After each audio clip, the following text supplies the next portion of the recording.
Hello, good morning. आप सबों को हमारी इस वीडियो में बहुत बहुत स्वागत है। तो बच्चे, आज हम लोग पढ़ेंगे चौथी कक्षा के आसपास का पाठ नंबर 1, चलो चले स्कूल। ठीक है, तो चलिए सभी बच्चे अपनी पाठ्य पुस्तक खोल लेंगे। तो हम लोग अब शुरू करते हैं लेसन नंबर 1, आसपास, चौथा कक्षा, चलो चले स्कूल। ठीक है, तो हम लोग जानते हैं बच्चे, अभी तो हमारे विद्यालय जाने के बहुत सारे साधन बन गए हैं। हाँ, ये बात ठीक है कि अभी हम लोग काफ़ी दिनों से हम लोग घर में ही हैं, लेकिन पुराने ज़माने में हमारे पापा मम्मी, हमारे दादा दादी, हमारे नाना नानी लोग बहुत ही मुश्किल से विद्यालय पहुंचते थे। और कई एक लोग तो विद्यालय नहीं जाने का साधन होने के कारण उन लोगों की पढ़ाई आधी कक्षा में ही या आधी पढ़ाई में ही उन लोगों का रुक गया है ना। तो तो पहले लोग पैदल चलते थे, पुल पर चलते थे, नदियों को तैर कर पार करते थे, फिर हाथ में किताबें रखते थे, उनके पैर में जूते नहीं हुआ करते थे, है ना। तो इस तरीके से बहुत सारी कठिनाई होती थी। जब बारिश आता था और नदियाँ जब पूरा भर जाती थी, तो जब तक नदी में बाढ़ रहता था तब तक वो लोग 2 से 3 महीना बारिश के दिनों में विद्यालय जाना बंद कर देते थे। और जैसे ही बारिश खत्म हो जाती थी, बाढ़ खत्म हो जाता था, उसके बाद वो लोग विद्यालय जाते थे। तो इस तरीके से बहुत सारी कठिनाइयों का सामना कर कर के लोगों ने पढ़ाई पढ़ी है ना। तो अब तो हो गया है कि हर जगह, हर चौराहे पर, हर गांव में, हर टोले मोहल्ले पर मुख्य सड़क से या पक्की सड़क से जोड़ दिया गया है, ताकि बच्चे विद्यालय से और शिक्षा से वंचित ना हो, है ना। तो ये हमारे लिए बहुत अच्छी बात है। तो चलिए हम लोग देखते हैं चलो चले स्कूल। ठीक है बच्चे, तो अब देखिए कि यहाँ बांस का पुल बना हुआ है ना।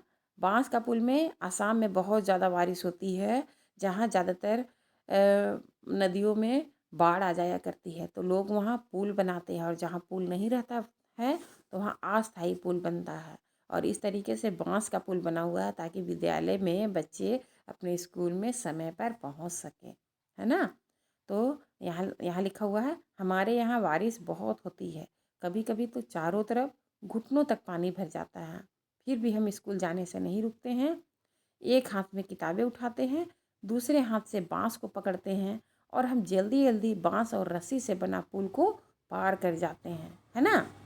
आगे देखिए, यहाँ पर जहाँ कीचड़ होता है तो हम लोग क्या करते हैं, या हमारे मम्मी पापा क्या करते हैं, कीचड़ के आसपास में ईंट को रख देते हैं ना, ताकि हमारे पैर गंदा ना हो और हम लोग उस कीचड़ वाले स्थान से निकल जाएं। हाँ, थोड़ा चलने में असावधानी ज़रूर होती है ना।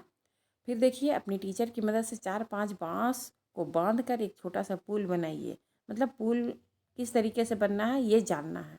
ठीक है, आगे देखिए, जूते या चप्पल पहनकर पुल पर चलना ज़्यादा आसान होगा या नंगे पैर, ये भी हम लोग एहसास करेंगे, है ना।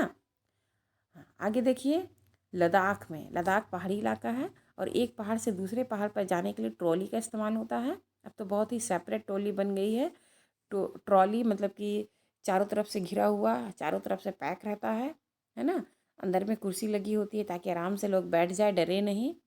और पहले देखिए, ये कुछ पुराने ज़माने की ट्रॉली है, जिसमें चारों बगल से कार से ही घिरा हुआ है, उसी में लोग बैठे हुए हैं, थोड़ा जान जोखिम पर डाल के।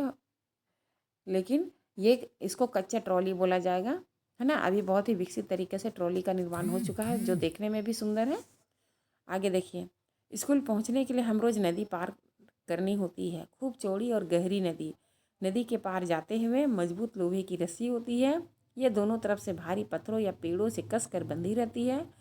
ट्रॉली लकड़ी से बना झूला होता है, लकड़ी से बना झूला होता है, मतलब कि एक लोहे की एक मोटी तार होती है, उस पर एक ट्रॉली मतलब एक बक्से जैसा कुछ बनाया जाता है, जिसमें लोग बैठ करके आसानी से इधर से उधर जा सकें, है ना।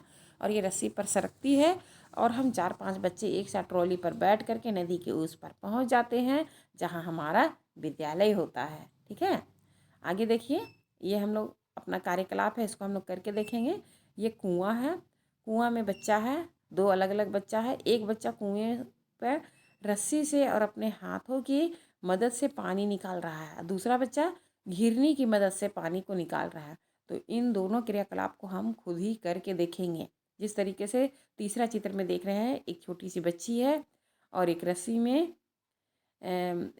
में ईंट को बांध करके खींच रही है, ताकि उनको एहसास हो कि कितना बल लगता है, कौन सा काम आसान है, चित्र नंबर 1 या चित्र नंबर 2। ठीक है, आगे देखिएगा, सीमेंट का पुल तो आजकल हमारे यहाँ हर जगह है, ठीक है, हमारे गांव में भी, हमारे शहरों में भी, ठीक है।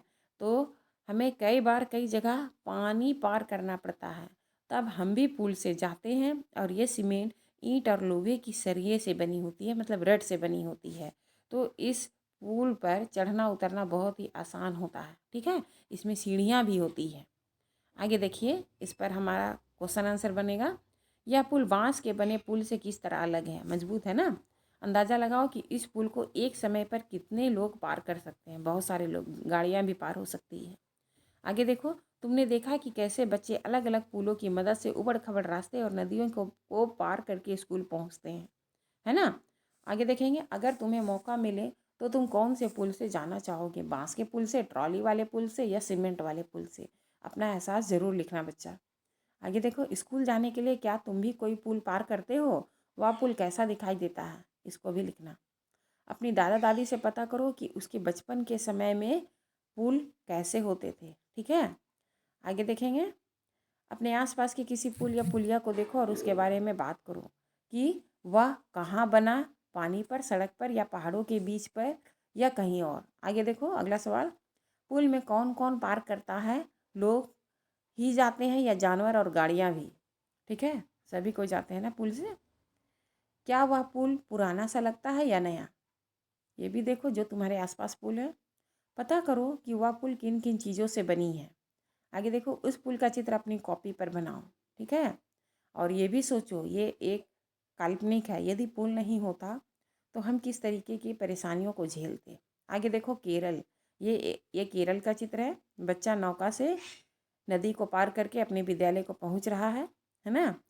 तो केरल के कुछ भाग में बच्चे पानी को पार करने के लिए बल्लभ, मतलब कि लकड़ी की बनी छोटी नाव में बैठकर स्कूल पर पहुंचते हैं। देखो कितनी कठिनाई से लोग विद्यालय पहुंचते हैं ना।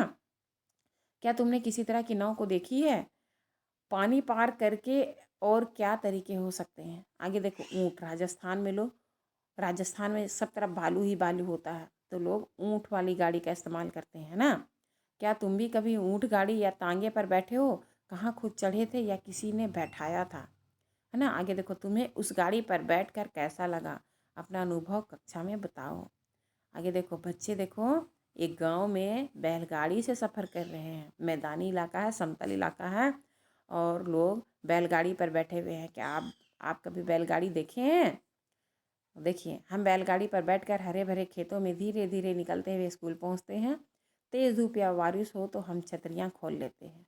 देख रहे हो ना। तो ये बैलगाड़ी पर बैठना कैसा लगता है, ये आप लोग हमको ज़रूर बताइएगा, है ना। क्या तुम्हारे यहाँ भी बैलगाड़ी है? क्या उसमें छत है? छत वाली भी बैलगाड़ी होती है। उसके पहिए कैसे होते हैं? बड़े बड़े होते हैं ना, गोल गोल।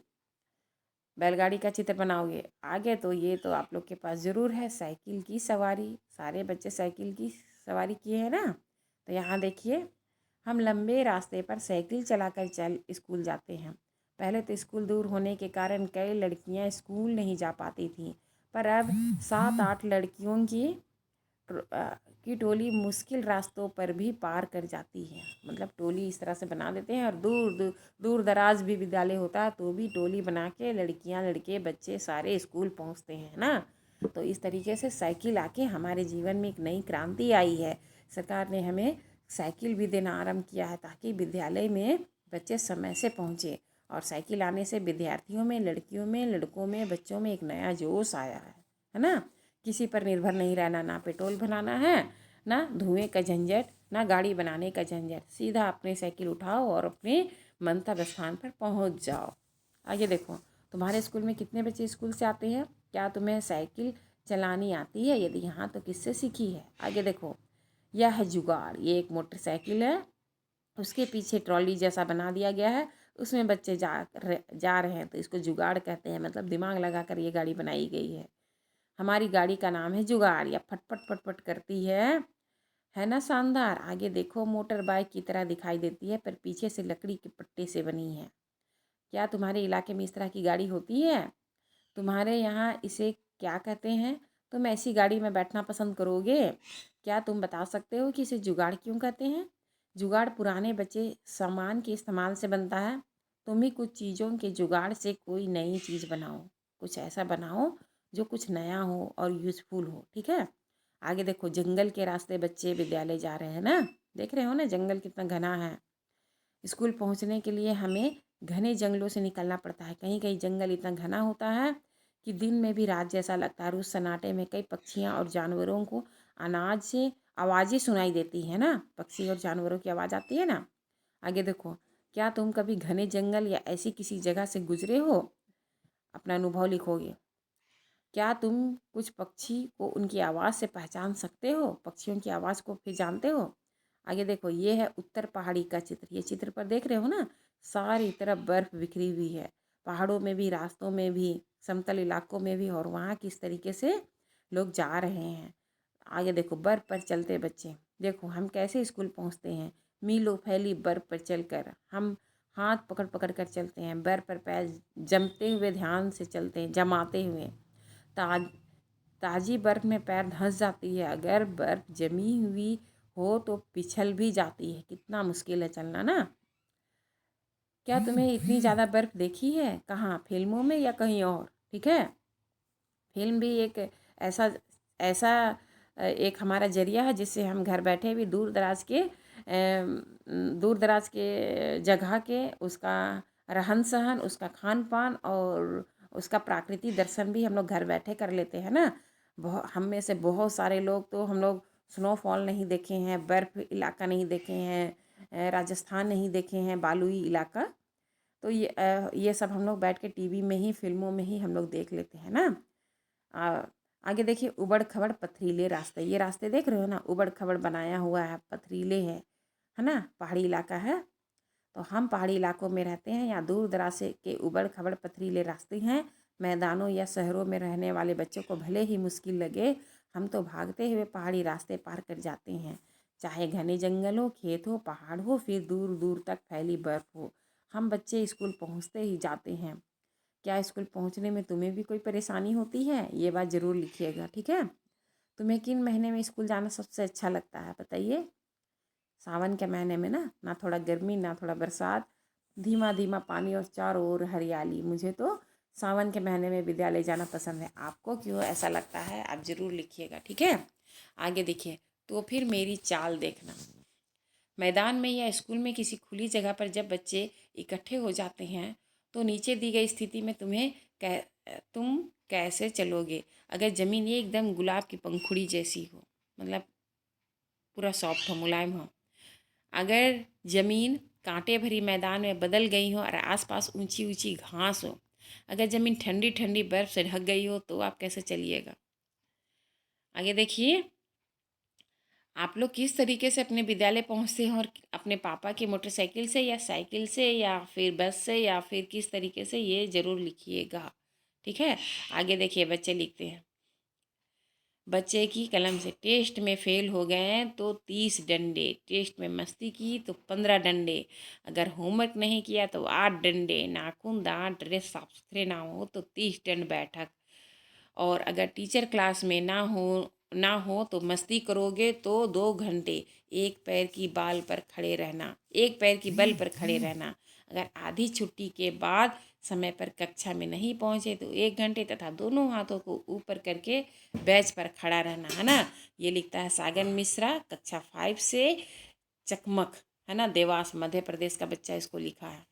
तो अब आ गया बच्चा अभ्यास। तो इस अभ्यास को हम लोग ज़रूर बनाएंगे ताकि हमारा ये अध्याय का उद्देश्य पूरा हो, ठीक है, इस पाठ का उद्देश्य पूरा हो, है ना।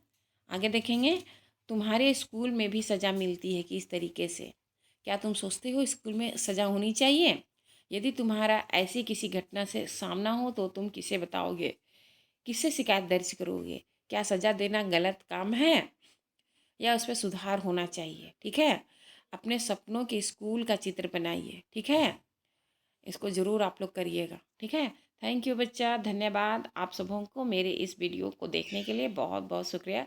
आप लोग इस पाठ को ज़रूर पढ़िएगा, ज़रूर इसका अध्याय बनाइएगा, और यदि इसमें कुछ कमी है, कुछ अच्छा है या कुछ बुरा भी है तो ज़रूर कमेंट करके बताइए, और मेरे इस चैनल को सब्सक्राइब करिए। थैंक यू, धन्यवाद।